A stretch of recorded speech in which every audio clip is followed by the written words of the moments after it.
Hello, we are Go Green Initiative interns, and today we'll be talking about the City of Pleasanton's Climate Action Plan. The Climate Action Plan is a comprehensive overview of Pleasanton's greenhouse gas emissions and presents sector-specific strategies in order to reduce them. It was originally written in 2012 and serves as a step-by-step guide for the city. The purpose of Pleasanton's plan is to decrease emissions so that 2020 greenhouse gas emissions are 15% lower than those of 2005. This meets the requirements of AB 32, which set a statewide goal of reducing emissions. Additionally, after the state attorney general filed a complaint with the city in 2009 over a housing cap, it was mandated by the resulting settlement agreement for Pleasanton to adopt a climate action plan. An important part of the Pleasanton Climate Action Plan is the Greenhouse Gas Emissions Inventory. According to the Pleasanton Climate Action Plan, a city greenhouse gas inventory serves multiple purposes.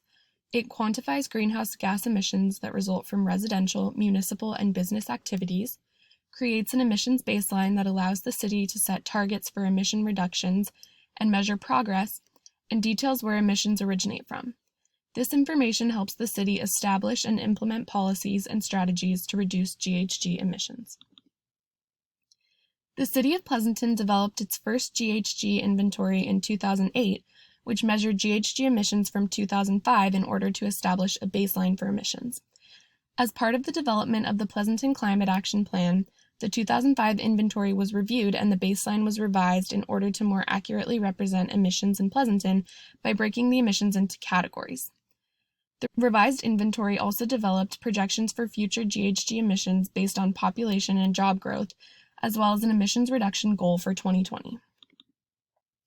The Climate Action Plan's emissions forecast states that if the city were to operate in a business-as-usual scenario, meaning that no mitigating measures would be implemented after 2005, community-wide emissions would increase by 24.7% by the year 2020 and by 34% by 2025.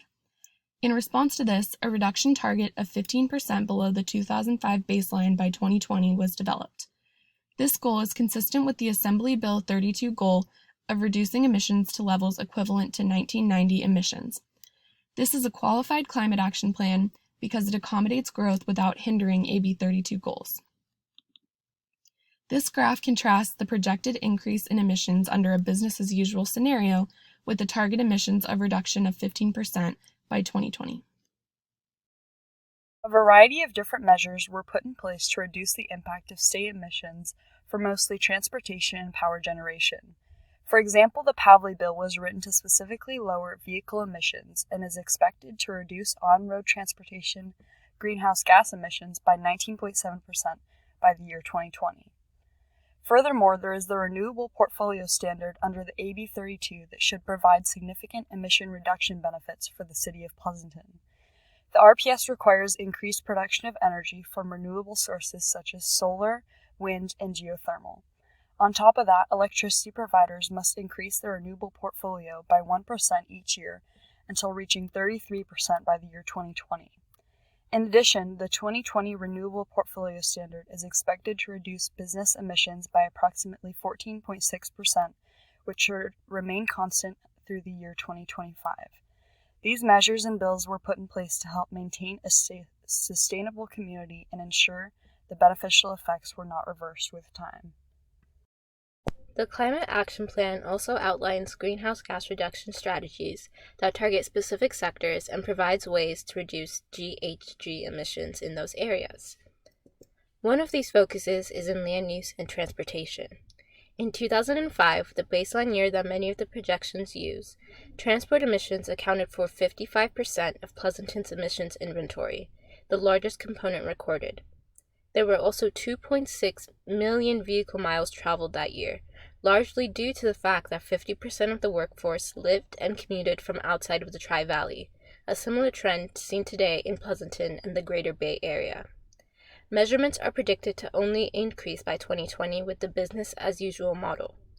In this case, the overarching goal with the implementation of the Climate Action Plan is to decrease total vehicle miles traveled by 6% and decrease total city emissions by about 33,000 metric tons of carbon dioxide. To achieve this larger goal, the plan includes smaller subcategory goals, including introducing more higher density development and multiple unit housing to potentially decrease commuting time, improving transit systems such as BART and local bus lines, and increasing non-motorized mobility through constructing larger sidewalks and better biking routes throughout Pleasanton. Pleasanton has also developed strategies to reduce greenhouse gas emissions through energy efficiency. Recognizing that electricity and natural gas together consisted of 35% of greenhouse gas emissions in 2005, the city of Pleasanton concluded that the best pathway to follow comprised of a plan of conservation, essentially reducing energy demand, and then a transition to renewable sources. To stay on track, Pleasanton currently follows two key documents: the energy element of the general plan and the energy efficiency and conservation strategy. The EEGP serves as a policy guide for the growth and development of energy infrastructure in Pleasanton, while the EECS helps Pleasanton abide by the guidelines provided by the U.S. Department of Energy. Finally, Pleasanton currently receives the bulk of its electric and natural gas energy from PG&E, but continues to push for renewable energy usage through the California Renewable Portfolio Standard, which mandates that PG&E must increase use of renewable energy sources by at least 1% annually. To solve this pressing issue, Pleasanton has developed a three-goal framework to address energy usage.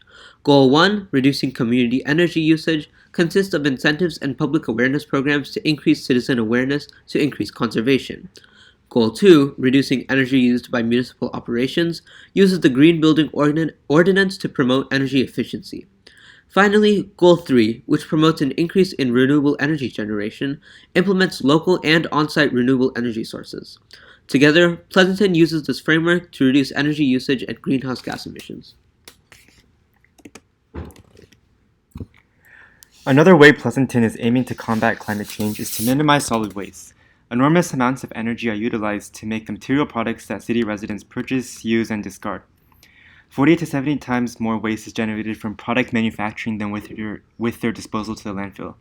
And recycling helps to mitigate greenhouse gas emissions and conserve this energy, which contributes to approximately 5% of the city's inventory of greenhouse gas emissions. It is largely generated by the decomposition of organic waste into methane, and investing and focusing on waste diversion will be effective in countering this issue. Pleasanton has already made great strides. The city reduced its annual waste sent to landfill by 27% from 2000 to 2008, and the citywide diversion rate increased from 53% in 2005 to 71% in 2009. But a continuing goal of the Pleasanton Climate Action Plan is to become a zero-waste community by 2025. They plan on doing this by increasing recycling and composting and reducing waste production in both municipal operations and the entire community as a whole. By 2020, the city hopes to pass a city resolution with a strategy and implementation plan. The city is also looking to pass environmentally preferable purchasing policy and to partner with PGS to expand the commercial recycling program so PGS can accept more recyclable materials. And these are just a few ways that the city is trying to become a zero-waste community by 2025. Emissions due to the consumption of water as well as the processing of wastewater contribute approximately 5% to Pleasanton's greenhouse gas inventory from 2005. While commercial and industrial landscape irrigation represents around 25% of all city water demand, single-family residences represent approximately 50%. The City of Pleasanton's Climate Action Plan outlines several major strategies for the city to improve its water quality, ensure adequate systems for wastewater treatment and storm drainage systems, and support environmentally sensitive approaches to water reuse. Through strategy WA1 and WA2, the city plans to reduce both community and municipal water use through building and landscape design and improvements. The plan also outlines strategy WA3 to increase and establish the use of reclaimed or gray water systems. Through 2025, the city's water demand is expected to increase, largely due to commercial and industrial landscapes. By adopting these strategies, Pleasanton was able to meet its 10% reduction target before the 2015 start date, and by continuing with these strategies, Pleasanton plans to meet a 20% reduction target by 2020. The city continues to maintain sustainable strategies for water conservation, lowering the energy required for water conveyance, collection, and treatment. As we face the effects of climate change in the Bay Area, due to rising temperatures and sea levels, changes in precipitation, as well as the effects felt by droughts, the action plan stays consistent with information found in California's fourth climate change assessment about water demand, use, movement, and more.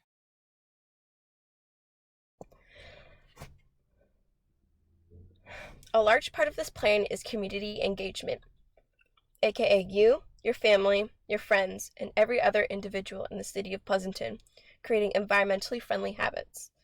The city of Pleasanton's goal is to influence personal behavior to reduce individuals' carbon footprints.